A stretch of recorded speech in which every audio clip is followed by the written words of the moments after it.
믿음이 있는 성도는요, 누구나 다 하나님의 뜻을 따라 살기를 원해요. 물론 순간순간 내 뜻이 앞장설 수도 있지만은요, 그러나 우리가 기본적으로는 내가 주님 뜻대로 살기 원합니다. 하나님의 뜻대로 살기 원합니다. 그런 마음을 가지고 살아요. 오늘 이 시간도 우리 성도님들 다 그런 마음일 줄 알아요. 주님 뜻대로 살기로 했네.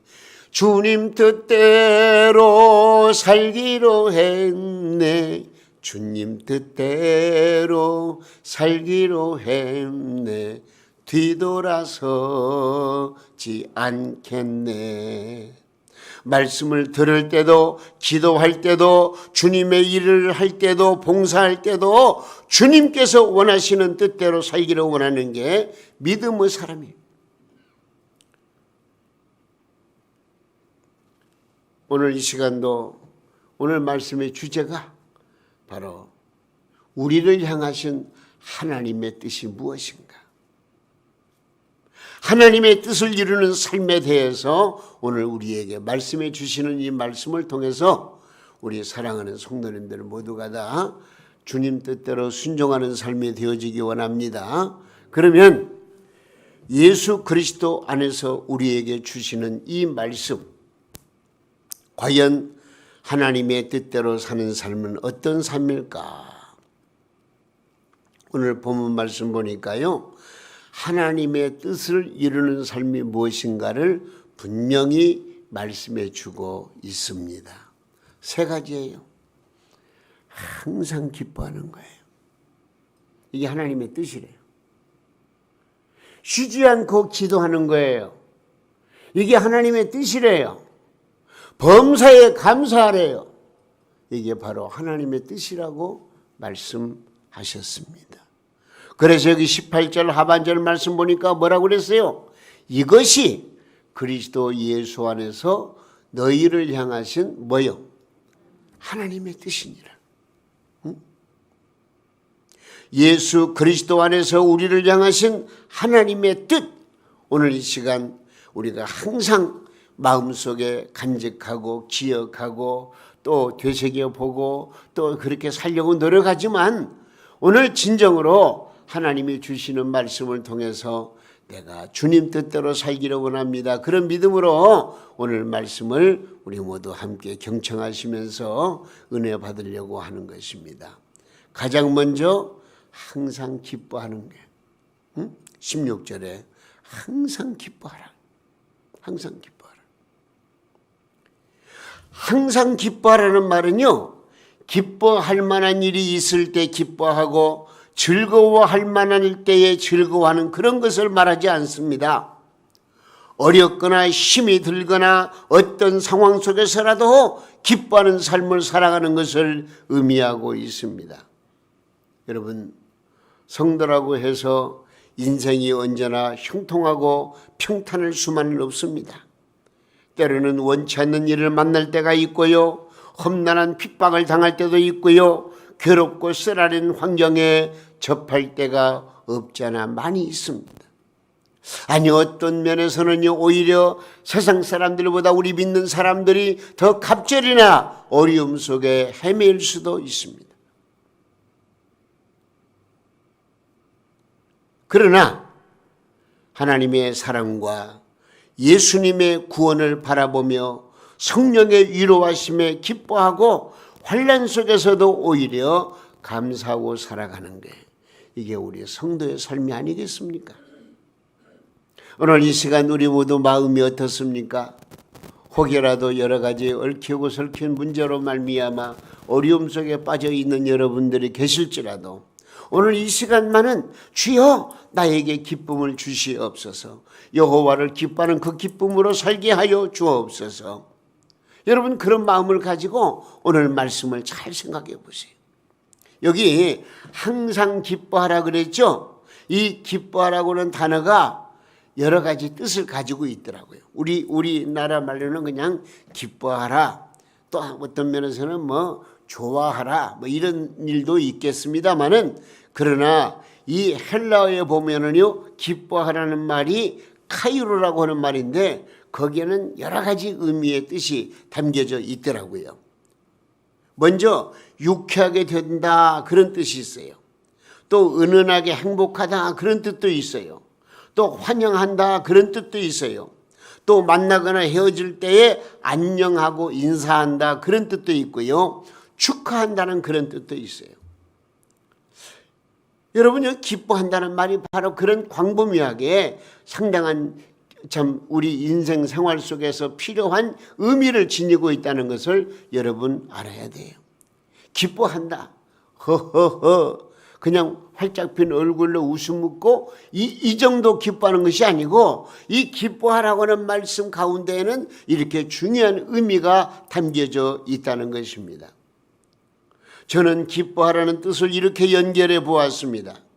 이웃의 일을 진심으로 축하해 주는 것입니다. 이웃에 대하여 진심으로 축하할 때에 나에게 기쁨이 넘쳐날 것입니다. 또 이웃을 환영해 주는 것입니다. 진심으로 반갑게 환영하고 또 반갑게 인사를 나눕니다. 오늘 또 우리 성도들이 함께 모여서 공동체를 이루어서 이렇게 예배를 드리는데 여러분 만날 때 얼마나 기쁩니까? 얼마나 감사합니까? 여러분, 이웃과의 인간관계가 풍부하고 이웃을 돕고 이웃에게 베풀어 줄 때에 우리의 삶의 기쁨은 배가 되지 않겠습니까? 이렇게 되면은 은은한 행복이 밀려올 것이고 내 마음이 유쾌하게 될 것은 당연한 일입니다. 그래서 바울 사도께서는 오늘 14절에서 이런 권면을 합니다. 14절 한번 읽어볼까요? 또 시작. 또 형제들아 너희를 권면하노니 게으른 자들을 권계하며 마음이 약한 자들을 격려하고 힘이 없는 자들을 붙들어주며 모든 사람에게 오래 참으라. 할렐루야. 내가 형제를 용서하고 사랑하고 감싸주며 이끌어주고 도와주고 오래 참아주는 삶에 기쁨이 찾아오는 것은 당연지사입니다. 여러분, 이것이 바로 우리가 항상 기뻐하며 사는 방법입니다. 또한 항상 기뻐하라는 말씀은 고난 속에서도 기뻐하라는 뜻인데 이는 세상적으로는 이해할 수 없는 신비인 것입니다. 두 눈에서는 눈물이 하염없이 흐르면서도 가슴 깊은 곳에서는 기쁨이 샘솟고 내 영혼의 평화가 넘쳐나는 것을 체험해 보셨을 것입니다. 이는 신비한 은혜의 현상입니다. 말로 설명할 수 없는 신비입니다. 그러므로 바울 사도는 빌립보 감옥에 갇혀 있으면서도 로마 감옥에 갇혀 있으면서도 사랑하는 성도들을 향해서 항상 기뻐하라. 내가 다시 말하노니 너희는 기뻐하라고 기쁨을 강조하셨습니다. 오늘 이 말씀도 마찬가지예요. 기뻐하라 그렇게 단순하게 말씀하지 않고 항상 기뻐하라. 언제나 기뻐하라. 늘상 기뻐하라. 기뻐하라는 거예요. 좋은 일이 있을 때만 기뻐하는 것이 아니고 어려운 일에 봉착해 있을지라도 건강할 때만 기뻐하는 것이 아니고 육신의 질병이 혹시 엄습할지라도 어려운 환경 속에서 하나님 앞에 내 모든 것을 생각하면은요 감사하지 않을 수가 없고 기뻐하지 않을 수가 없는 거예요. 나의 기쁨 나의 소망 되시며 나의 생명이 되신 주 밤낮 불러서 찬송을 드려도 뭐요? 늘 아신 마음 뿐일세. 할렐루야. 여러분 마음에 여호와의 기쁨이 충만해지기 원합니다. 마음의 즐거움을 가지고 하나님 앞에 영광 돌리는 축복의 삶을 살아가시기를 예수님의 이름으로 축원합니다. 책을 읽어보면요 단테의 신곡이 있어요. 단테의 신곡. 거기에 보면은요 지옥편이 있는데, 자, 이 말씀 한번 이해를 해보세요. 이 단테의 신곡에 보면은 지옥 맨 밑바닥에 지옥에 많은 사람들이 있어요. 이 사람들에게 당신들은 무슨 죄를 짓고 여기 왔느냐고 물으니까 안 내는 사람이 이런 말을 해요. 다른 죄가 아니라 이 사람들은 세상에 살 때에 하나님을 섬기고 예수님을 구주로 믿는다고 하면서도 기쁘게 살지 못하고 늘 우울하게 한숨만 쉬며 불평불만으로 산 죄 때문에 이곳에 오게 되었다고 세상에 그런 말을 하더래요. 이건 단테의 신곡의 어떤 스토리의 한 장면이에요. 예? 놀라운 일이죠. 무슨 말이죠? 기쁘게 살지 못한 것이 죄라고 하는 것. 여러분, 그런 의미를 가지고 있어요. 우리가 바로 살아야 하지만 기쁘게 살아야 될 의무가 있다는 거예요. 여러분, 왜 성경은 우리에게 항상 기뻐하라고 말씀하셨습니까? 여러분, 기뻐하며 사는 것이 우리에게는 엄청난 축복이 되는 거예요. 건강에 복이 되는 거예요. 성경 말씀 한 거 이런 말씀 있음을 우리 기억하시고 한번 함께 읽어보시도록 하겠습니다. 잠언 17장 22절 말씀에, 자 시작. 마음의 즐거움은 양약이라도 심령의 근심은 뼈를 마르게 하느니라 그래요. 예? 성경은 마음의 즐거움은 양약이라고 하는 거예요. 예? 마음의 기쁨은 좋은 약이라는 거예요. 인삼 녹용도 좋지만 기뻐하는 마음은 몸에 유익하다는 것입니다. 값비싼 보약 잡수시는 것보다 기뻐하는 것이 몸에 더 좋다는 거예요. 마음이 기쁘면 소화도 잘 되고요, 혈액순환도 잘 된다는 거예요. 요새 말로 마음이 기쁘면은요, 우리 몸 안에 엔도르핀이 많이 생겨가지고 몸에 웬만한 병이 저절로 낫게 되는 거예요. 우리의 몸의 병 가운데 60, 70%가 대개 심리적 원인이라는 것이 상식처럼 되어 있지 않습니까? 그러니까 마음에 기쁨이 없으면 자연히 몸에 여러 가지 병이 생기는 것입니다. 근심과 걱정, 두려움과 의심, 미움과 분노, 그리고 시기 같은 것이 있으면은요, 자신도 모르게 내 몸에 알 수 없는 병이 자꾸 생기는 거예요. 그러므로 우리는 마음의 기쁨을 누려야 돼요. 마음이 평안해야 되는 거예요. 여러분, 언제나 마음의 평안과 기쁨이 넘쳐나는 삶을 살게 되면은요, 내가 가진 질병도 다 떠나버려요. 건강이 보장되는 거예요. 내 마음이 기쁘면 힘이 생겨서 무슨 일이든지 잘하게 되는 거예요. 그래서 느헤미야 8장 10절 말씀에 이런 말씀이 있어요. 느헤미야가 시작. 느헤미야가 또 그들에게 이르기를 너희는 가서 살진 것을 먹고 단 것을 마시되 준비하지 못한 자에게는 나누어 주라. 이 날은 우리 주의 성일이니 뭐라고요? 근심하지 말라. 그러면서 뭐라고 그랬어요? 여호와로 인하여 기뻐하는 것이 너희의 힘이니라 그래요. 네? 여호와 하나님을 기뻐하는 것이 우리에게 큰 힘이 된다는 거예요. 인간의 힘으로는 소유할 수 없는 기쁨, 성령이 주시는 이 기쁨이 여러분의 심령의 강물처럼 솟아나기를 주 예수님의 이름으로 축원해 드립니다. 성령의 힘으로 항상 기뻐하며 항상 평안을 누리는 그런 여러분 되시기를 간절히 소원합니다. 주님 내 길 예비하시니 나 기뻐합니다. 주님 내 길 예비하시니 나 기뻐합니다. 여호와 이래 여호와 이래 주님 내 길 예비하시니 여호와 이래 기뻐하시라.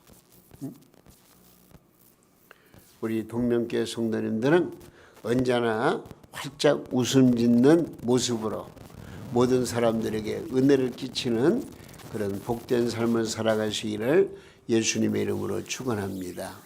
이게 뭐라고요? 우리를 향하신 하나님의 뜻이라.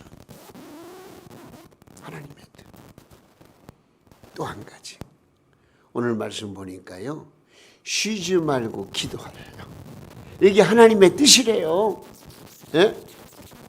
나를 향하신 하나님의 뜻은 우리가 쉬지 않고 기도하는 것입니다. 오늘 본문 말씀에 쉬지 말고 기도하라 그렇게 말씀하셨는데 저는 한번 되묻고 싶습니다. 아니 사람이 어떻게 쉬지 않고 기도할 수 있을까?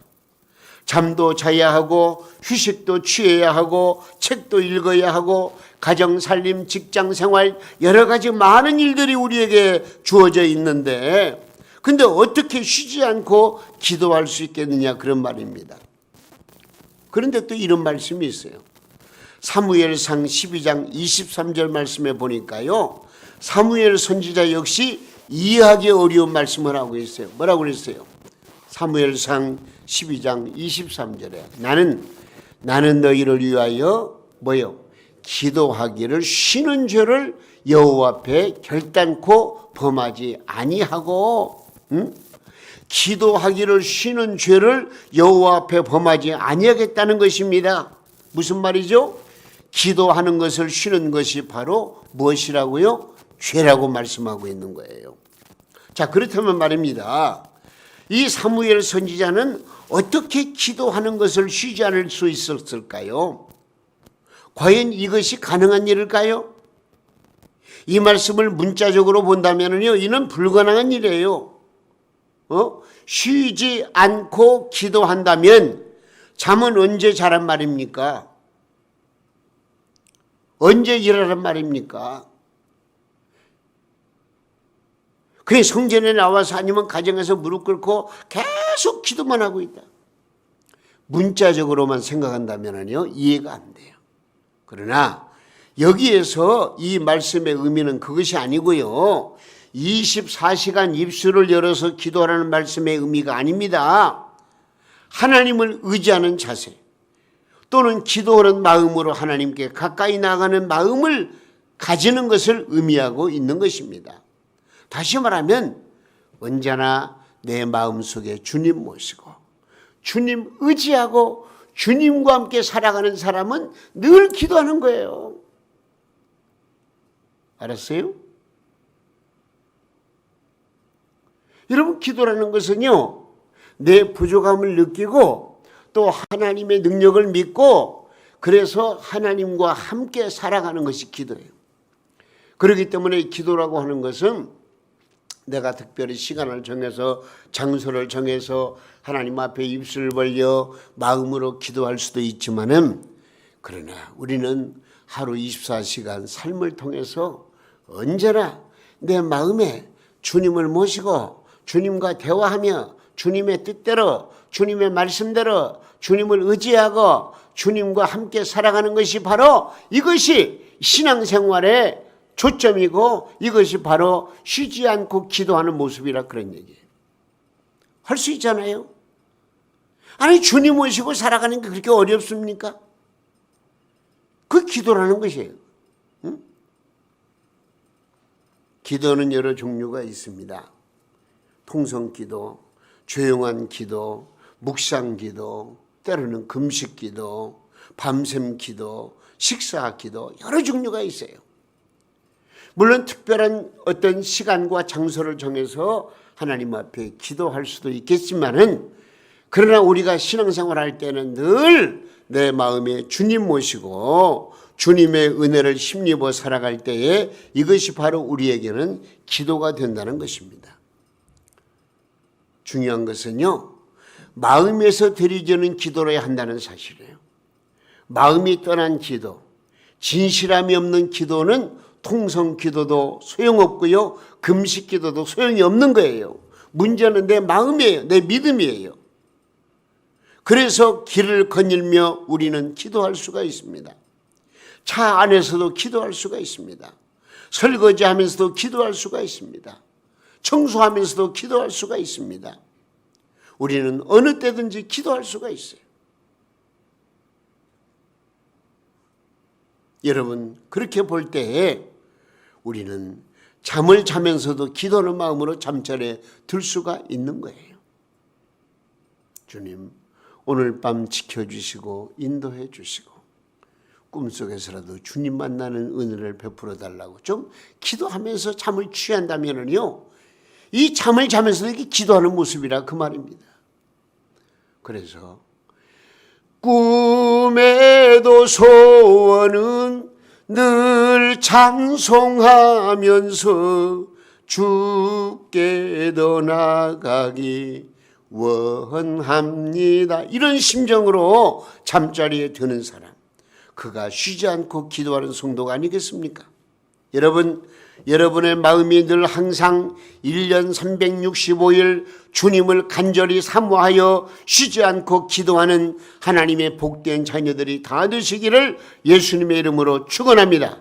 내 마음이 항상 주님을 향하고 주님을 의지하며 주님께 간구하는 마음으로 살아갈 때에 우리는 쉬지 않고 기도하며 살 수가 있는 것입니다. 사무엘 선지자의 고백처럼 기도하기를 쉬는 죄를 범치 않는 자가 될 수 있는 것입니다. 기도의 영이 여러분의 심령에 가득 차기를 원합니다. 비가 오나 눈이 오나 여러분의 마음이 주님을 향하여 간절히 기도하는 마음이 되기를 간절히 원합니다.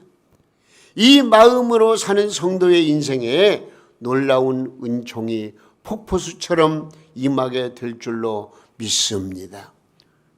이것이 바로 하나님의 뜻. 쉬지 말고 기도하라. 이런 말씀을 들으면요, 과연 나는 기도 시간에 기도하고 있는가? 하나님께서 만나자고 할 때 내가 선뜻 주님 앞에 나가서 기도하고 있는가? 우리 자신을 살펴봐야 돼요. 예? 남들은 기도한다고 모여서 열심히 기도하는데 나는 내 생활에 쏠려서 생활에 젖어서 그 기도 시간을 빼앗겨버리는 그런 어리석은 신앙생활은 이제는 완전히 지양해야 돼. 정말로 하나님 앞에 몸과 마음과 뜻과 정성을 다하여 기도하는 그 순박한 믿음 하나님께서 보시고 기억하시고 그래서 또한 사랑하시고 응답해 주신다는 것을 우리가 기억하시기 바랍니다. 한 가지 더, 하나님의 뜻이 뭐냐? 범사에 감사하는 거예요. 범사에 감사. 여기 18절 말씀 보니까 뭐라고 그랬어요? 범사에 감사하라. 이것이 그리스도 예수 안에서 너희를 향하신 하나님의 뜻이니라. 우리를 향한 하나님의 뜻은 범사에 감사하는 것입니다. 그 한경직 목사님 이미 고인이 되셨습니다마는 그분의 간증이에요. 6.25 동란 때에 북한 군대가 서울에 들어온다는 소식을 들은 후에 목사님도 성도들 몇 분과 함께 피난을 떠나셨대요. 한강을 건너서 시흥에 이르고 수원까지 갔는데 그날은 매우 더운 날이었답니다. 많은 피난민들과 함께 밀리고 밀려서 수원까지 가셨다는 거예요. 근데 무리 중에 섞여서 한참이나 내려가다 보니까 어떤 긴 옷을 입은 성공회 선교사 두 분이서 큰 물통에다 물을 담아 놓고 지금 목말라서 어쩔 줄 모르는 사람들에게 물 한 그릇씩 이렇게 주는 거예요. 목사님도 그 물을 받아 마셨다는 거예요. 그 목마를 때 물을 주는 거예요. 얼마나 감사해요. 네? 그래서 이제 그 목사님과 함께 동행했던 사람도 다 마찬가지겠죠. 그 물 한 그 그릇을 주는 거, 그것을 마시고 나서 평생 잊을 수가 없는 거예요. 감사가 넘치는 거예요. 몸에 갈증이 날 때 그 물 한 그릇의 사람들은 그 물을 마시면서 물의 고마움과 돕는 손길에 감사했다는 말입니다. 여러분, 우리나라는 지형적으로 복을 받아서 어디나 물이 부족하지 않습니다. 몇 자만 파면 거기서 물이 나와요. 오히려 물이 오염되어 가지고 이제는 물을 돈 주고 골라서 사 마실 형편이 되기는 했습니다마는 우리나라는 물이 부족한 나라가 아닙니다. 어디든지 파기만 하면 물이 나옵니다. 얼마나 감사한 일입니까? 그런데 성도들께서는 이 물을 마실 때마다 감사를 드리십니까? 이런 표현이 있잖아요. 감사할 줄 모르는 것은 병아리만도 못하다. 병아리는 물 한 모금 마시고 고개를 쳐들고 감사하는 여러분 물을 마시면서 감사해 보셨습니까? 여러분 우리가 감사할 일이 한두 가지가 아니에요. 자, 친구 중에서 하나가 산소호흡이 필요한데 누가 산소통 하나를 갖다가 제공했다고 하십시다. 병든 친구는 그 고마움을 두고두고 간직할 것입니다. 여러분은 하나님께서 이 넉넉한 공기를 주셔서 우리가 언제든지 숨쉬고 사는데 부족함이 없도록 하셨는데 여러분 이 일에 감사하고 있습니까? 오늘 이 시간도 마찬가지예요. 이 맑은 공간 속에서 맑은 공기를 우리가 들여 마시면서 호흡하면서 하나님 감사합니다. 공기를 주신 하나님 감사합니다. 여러분 감사의 생활을 하고 있느냐 하는 거예요. 시골 오지에 전기가 들어오지 않는 곳에 전기가 들어가서 개설되었습니다. 그 사람들은 그 지역의 국회의원이든지 관공서 사람들에게 공을 돌리면서 감사할 거예요. 정말 국회의원이 여기다 전기를 보내주었어요. 관공서 사람들 감사할 거예요. 그런데 하나님께서 태양을 주셔서 우리에게 밝은 낯을 주셨는데 이 일에는 여러분 얼마나 감사하고 있느냐 하는 거예요. 여기 범사에 감사라는 말씀 속에 범사라는 단어는요 모든 상황과 환경이라는 의미가 있습니다. 다시 말씀드리면요 내가 좋은 상황, 내게 필요한 상황이 만족되었을 때뿐만이 아닙니다. 그러지 못한 환경 여건 속에서라도 언제나 하나님 앞에 감사하라고 하는 그런 말씀이에요. 어떤 상황에서라도 감사하는 자가 되라는 말씀이 바로 오늘 본문 말씀이에요. 환난이나 곤고나 핍박이나 기근이나 어려움이 닥쳐와도 우리는 하나님 앞에 감사하며 살아야 돼요. 왜? 우리가 알잖아요. 나 같은 죄인 살리신 주님의 은혜 얼마나 고마워. 영원히 멸망받아 죽어 마땅한 죄인을 구원하여 살리신 주님의 은혜 생각하면은요 뭐 공기나 물이나 전기나 이걸 떠나서라도 우리는 하나님 앞에 감사할 수밖에 없잖아요. 이 어둡고 깜깜한 세상에 살다가라도 조금만 지나면은요 우리 주님께서 예비하신 아름다운 밝은 천국이 바로 나의 삶의 모토가 될 터인데 영원한 삶의 주체가 될 터인데 여러분 생각하면 얼마나 감사해요. 감사해요.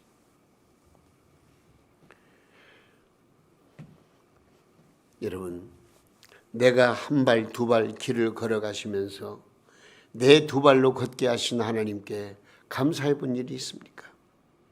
숨을 내쉬고 사시면서 이렇게 호흡할 수 있도록 공기를 주신 하나님을 향해서 얼마나 감사하고 있습니까? 특별한 일에만 감사해야 한다고 생각하는 분은 안 계십니까? 성경은 이렇게 말씀하십니다.